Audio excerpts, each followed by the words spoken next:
میں جناب اسپیکر آتا ہوں انرجی ریفارمز کی طرف۔ جناب اسپیکر، معاشی ترقی کے لیے پاور سیکٹر کے شعبے کی اہمیت مسلمہ ہے۔ ہم نے معاشی ترقی کے حصول اور ملکی صنعت کے لیے بجلی کی اہمیت کے پیش نظر صنعتی شعبے کے لیے بجلی کی قیمت میں 31% سے زائد کمی کی ہے، جبکہ 1,80,00,000 مستحق اور پروٹیکٹڈ صارفین کے لیے بجلی کی قیمت میں کمی 50% سے بھی زائد ہے۔ ہم نے آئی پی پیز کے ساتھ معاہدوں پر نظر ثانی کی ہے، جس کے نتیجے میں 3,000 ارب روپے سے زیادہ کی بچت ہوگی۔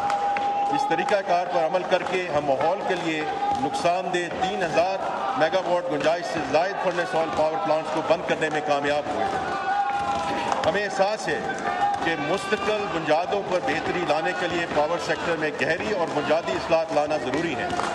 ہم نے آگے بڑھتے ہوئے فیصل آباد، گوجرانوالا اور اسلام آباد کی 3 ڈسٹریبیوشن کمپنیوں کی نجکاری کا تقریباً آدھا عمل مکمل کر لیا ہے اور ان کی نجکاری کے تمام ضروری لوازمات پورے کر لیے گئے ہیں۔ ہم نے بجلی کی ترسیل کے ادارے NTDC کو مؤثر بنانے کے لیے اس کی تنظیم نو کی ہے اور اسے 3 نئی کمپنیوں میں تقسیم کر دیا ہے۔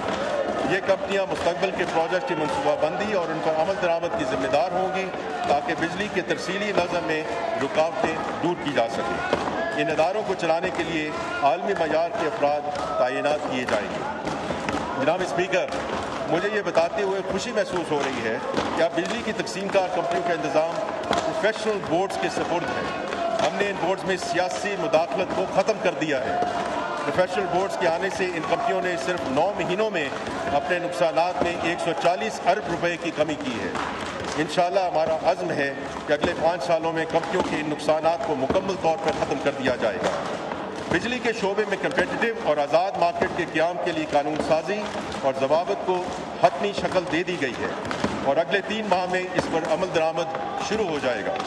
پاکستان کی تاریخ میں پہلی بار توانائی بچت کے اصولوں پر مبنی بلڈنگ کوڈز منظور کیے گئے ہیں اور وفاقی اور صوبائی اداروں کو ان ضوابط پر مکمل عمل درآمد کی ہدایت کی گئی ہے تاکہ مستقبل میں بننے والی تمام تعمیرات توانائی کے اعتبار سے مؤثر اور فعال ہوں۔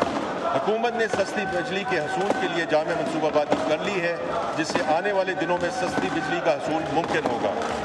اس منصوبے کے تحت اب تک 4,000 ارب روپے سے زائد کی بچت کی ہے اور 9,000 میگا واٹ گنجائش کے مہنگے بجلی گھر جنہیں نیشنل گرڈ میں شامل کیا جانا تھا ترک کر دیا گیا ہے۔ اس کے علاوہ ہم نے بجلی کی پیداوار کے ایسے تمام پلانٹس کو بند کر دیا ہے جو جنکوز کی شکل میں سرکاری ملکیت میں تھے۔ ان پلانٹس کے فالتو آلات کی فروخت کا عمل شروع ہو گیا ہے تاکہ ان اداروں کے باعث ملکی خزانہ پر 7 ارب روپے سالانہ سے زائد کا بوجھ ختم ہو سکے۔ جناب اسپیکر، گزشتہ چند سالوں کے دوران ہم نے پاکستان کے تیل اور گیس کے شعبے میں ٹارگیٹڈ ریفارمز کی، جن سے سرمایہ کاری میں اضافہ اور اسٹریٹجک ڈائیورسفیکیشن پر بول بوتے پر نمایاں ترقی ہوئی۔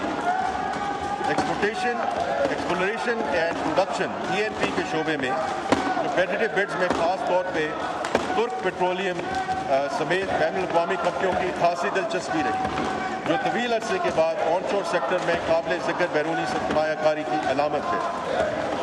پاکستان آف شور ایکسپلوریشن بڈ راؤنڈ 2024 کا آغاز 1 دہائی سے زیادہ عرصے بعد عمل میں آیا، جس سے آف شور سیکٹر میں ENP سرگرمی بحال ہوئی، جبکہ تیل اور گیس کی متعدد دریافتوں سے امپورٹ سبسٹیٹیوشن میں مدد ملی اور انرجی سیکیورٹی میں بہتری آئی۔ ENP کمپنیوں نے مستقبل میں تیل اور گیس کی تلاش کے لیے 5 ارب امریکی ڈالر سے زیادہ کی سرمایہ کاری کرنے کے عزم کا اظہار کیا ہے۔ پہلے سے رواں فیلڈز پر جدید ٹیکنالوجی استعمال کرتے ہوئے ان کی استعداد بڑھانے کے منصوبوں پر بھی توجہ مرکوز کی گئی۔ Petroleum policy 2012 tight gas policy میں ترمیم، بیٹر پرائسنگ سمیت متعدد پالیسی اصلاحات سے کمپیٹیٹیونیس میں بہتری آئی۔ Refining and down stream segment میں پاکستان ریفائننگ پالیسی 2023 کے ذریعے مومنٹم دیکھنے میں آیا ہے، جس سے یورو 5 اپ گریڈز اور استعداد میں توسیع لانے میں موافقت ملی۔ فیول پرائز کی ڈی ریگولیشن کی جانب اقدامات کا مقصد کمپٹیشن اور نجی سرمایہ کاری کو فروغ دینا ہے۔